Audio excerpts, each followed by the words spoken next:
Dhe dua ta filloj me një fakt që shqetëson që të gjithë, shqetëson që të gjithë jo vetëm në Shqipëri, po në të gjithë Europën pa diskutim, po edhe më gjërë se kaq, sepse tani më siç kemi mësuar nga krizat që ndodhin larg nesh, jetojmë në një botë aq shumë të lidhur në zinxhirin e vet ekonomik, saqë çdo krizë, sado larg nesh, projektohet edhe tek ne. Dhe kam fjalën për atë që po shfaqet ditët e fundit si një impakt i drejt për drejt i luftës që Shtetet e Bashkuara dhe Izraeli i kanë hapur regjimit kriminal të Teheranit, një impakt në të gjitha pompat e furnizimit me naftë dhe me benzinë. Çmimi i naftës jo vetëm që është rritur, por parashikohet që të rritet edhe më tutje. Për këtë arsye ne kemi vendosur në lëvizje bordin e transparencës, çka e kemi përdorur, siç mund ta mbani mend, edhe më parë, dhe po ashtu kemi marrë edhe një vendim që për çdo ditë kur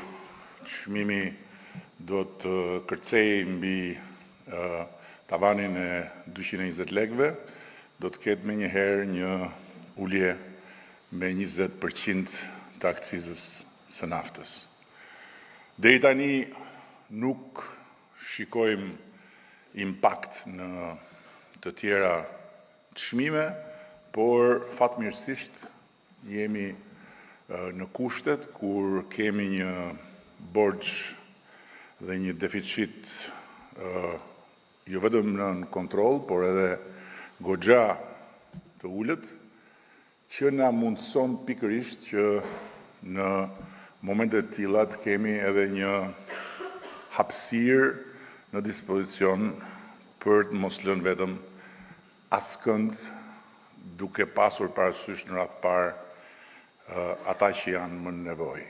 Dhe në ndërkohë, për të adresuar edhe një herë çdo diskutim legjitim edhe çdo propozim që vjen nga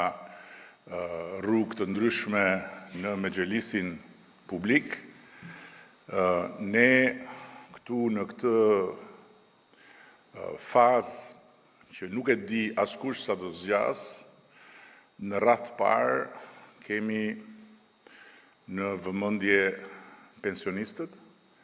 dhe nuk do të bëjmë asgjë që nuk do të shkojë për të siguruar ata për spaj. Këtu do ta dinë që të gjithë,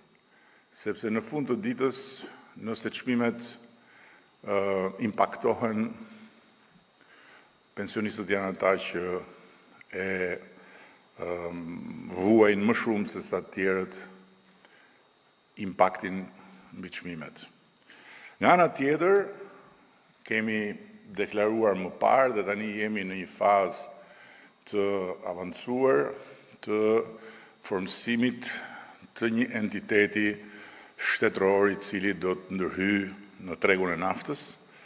një entitet shtetëror që do të krijohet së shpejti, është duke u punuar për këtë, dhe që do të marrë përsipër një veprimtari që do të shkojë nga garantimi i rezervës shtetërore tek monitorimi i vazhdueshëm i tregut dhe patjetër edhe tek sigurimi i furnizimit për të mos lejuar asnjë spekulim me çmimet. Në ndërkohë që jemi në fund të një procesi që do të materializohet, besojmë, në muajt 1 apo 2 muajt në vijim, për të futur 2 komponentë të ri në monitorimin e tregut naftës, që do të sjellin, jemi të bindur, rezultate të shpejta edhe në aspektin e evazionit dhe të kontrabandës së naftës, e cila vazhdon të jetë prezente në sektor. Njëri është produkti i kompanisë publike Alp Trace për një ngjyrim të një niveli krejt tjetër të naftës, dhe tjetri është një tjetër produkt i kompanisë Alp Trace për ndjekjen në kohë reale të gjithë qarkullimit të naftës tranzit. Këto janë 2 pika ku kemi dobësi në përballjen me fenomenet që thash më parë. Jemi besim plot që plani i ri që ka këto komponentë që prezantova në mënyrë shumë të përgjithshme, do të na jap në fund të këtij viti një pasqyrë kuptim plot të rritjes së të ardhurave për pensionistët, për pagat, për investimet dhe patjetër edhe të një balancimi të çmimit, gjithmonë duke pasur parasysh çmimin jashtë kornizës së krizës, sepse në kornizën e krizës askush, asnjë vend nuk e ka të mundur që ta bëjë të padukshme krizën në pompën e naftës.